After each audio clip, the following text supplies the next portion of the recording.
Hello mga bata! Kumusta? Alam kong kayo ay masaya at masigla sa araw na ito. Ako, si Teacher Chiki. Isang titik na naman ang ating idadagdag sa ating napag-aralan na. Handa na ba kayo? Kung ganon, halina! Manood, makinig, at matuto.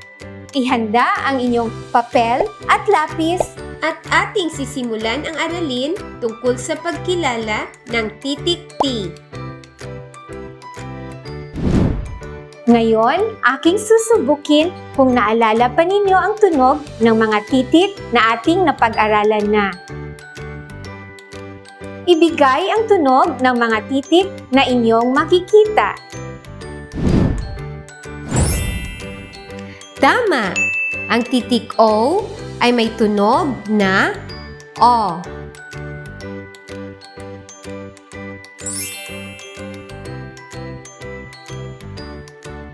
Magaling! Ang titik B ay may tunog na B.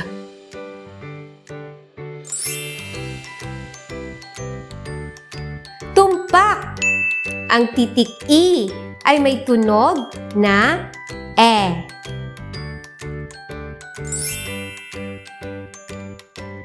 Nakuha mo!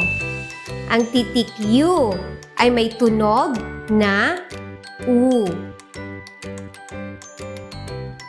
Ngayon naman, babasahin natin ang mga pantig.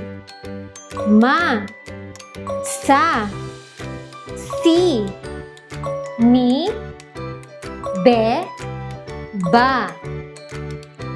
Ang galing ninyo! Palakpakan ang sarili!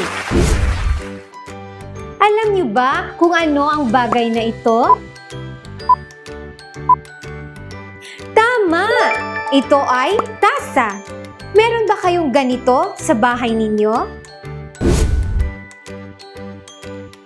Ako ay magbabasa ng maikling tugma tungkol sa tasa.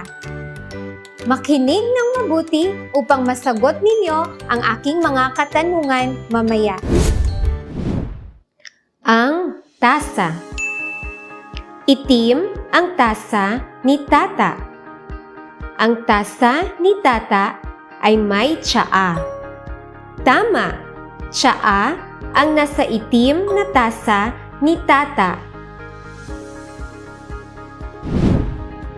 Ngayon, sagutin natin ang mga tanong. Sino ang may-ari ng tasa?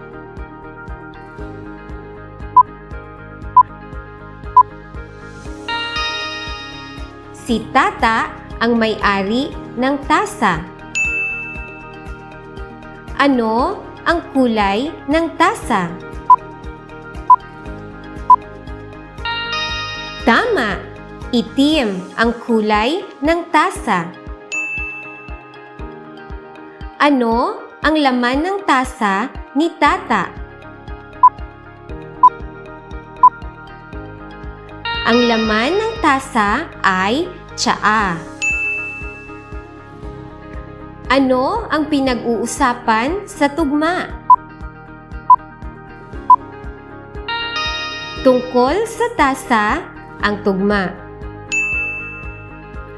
Maliban sa tsaa, ano pa kaya ang maaaring ilagay sa tasa? Opo, maaaring ilagay natin ang gatas, kape, at juice. Anong dapat inumin ng batang tulad mo? Gatas ang kailangan ng mga batang tulad ninyo upang lumaking malusog at masigla. Ngayon, balikan natin ang mga salitang nabanggit sa tugma. Pansinin ang titik at ang unang tunog nito. Tata, tasa. Lahat ng salita ay may magkaparehong unang titik at unang tunog. Ito ay malaking titik T. Ito ay maliit na titik T. titik T.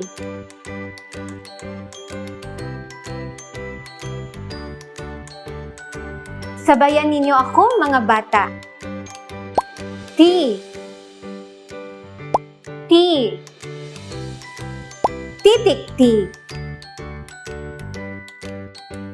Kayo na lang ang magbigkas.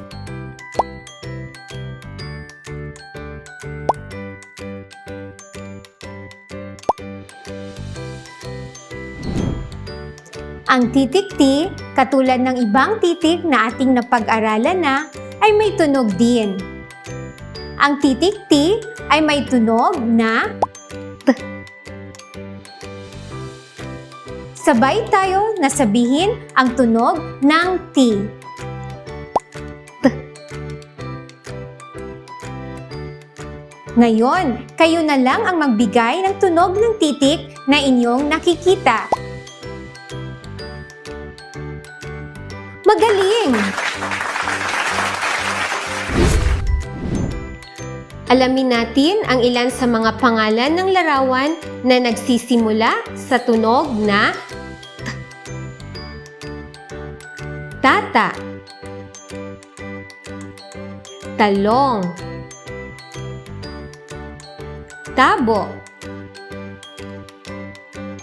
tinapay, tasa, telepono. Ang pangalan na Tata ay nagsisimula sa malaking titik T dahil ito ay tanging ngalan ng tao. Ang talong, tabo, tinapay, tasa, at telepono ay nagsisimula sa maliit na titik T dahil ito ay karaniwang ngalan ng bagay. Ngayon, sabayan ninyo akong bigkasin ang pangalan ng mga larawan na nagsisimula sa tunog na T. Tata, talong, tabo, tinapay, tasa, telepono. Kayo na lang, mga bata, sabihin ninyo ang pangalan ng mga larawan na nagsisimula sa tunog na T.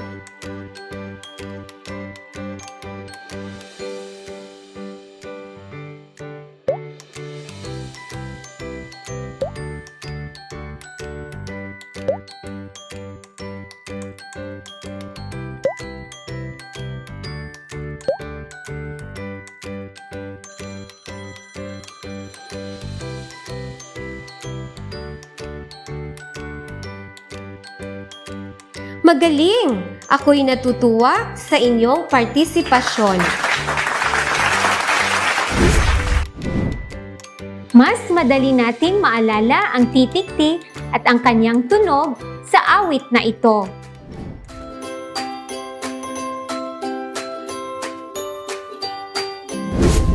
Ano ang tunog ng titik T? Titik T, titik T. Ano ang tunog ng titik T? T, T, T. Sabayan ninyo ako, mga bata. Ano ang tunog ng titik T? Titik T, titik T. Ano ang tunog ng titik T? T, T, T. Kayo na lang, mga bata.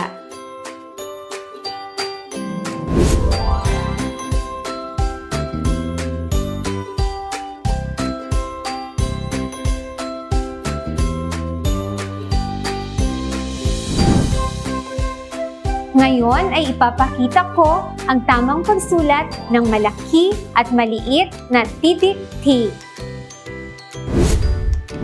May 2 bilang lamang sa pagsulat nito. Ito ang tamang pagsulat ng malaking titik T. Tingnan ng mabuti.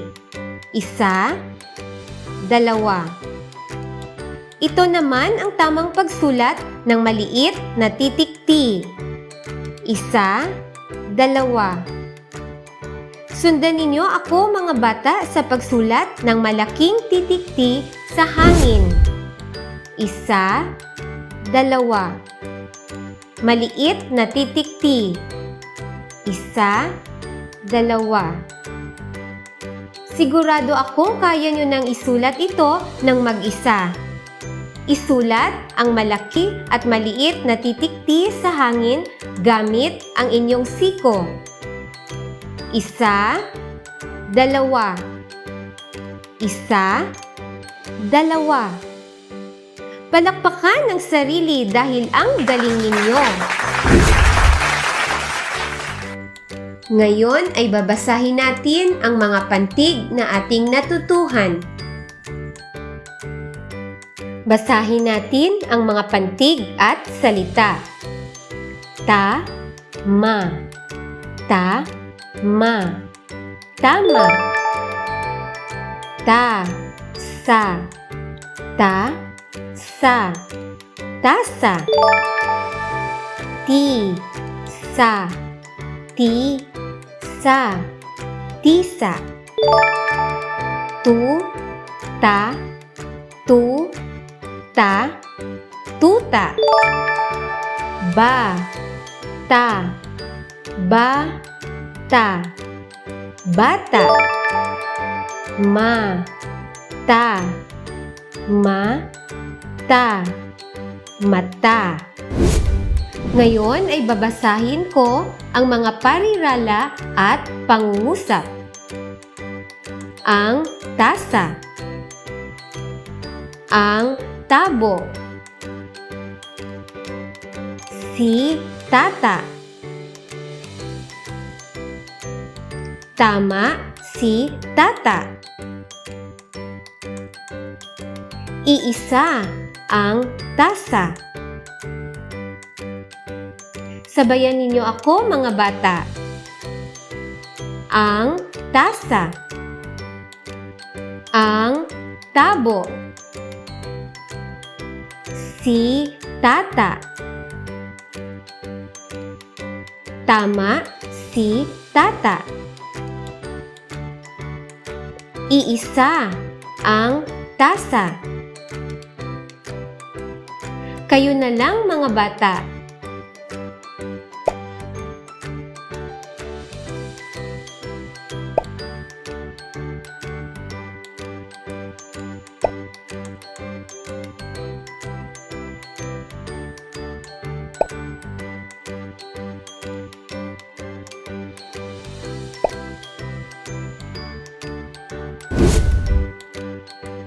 Ayan, marunong na kayong bumasa.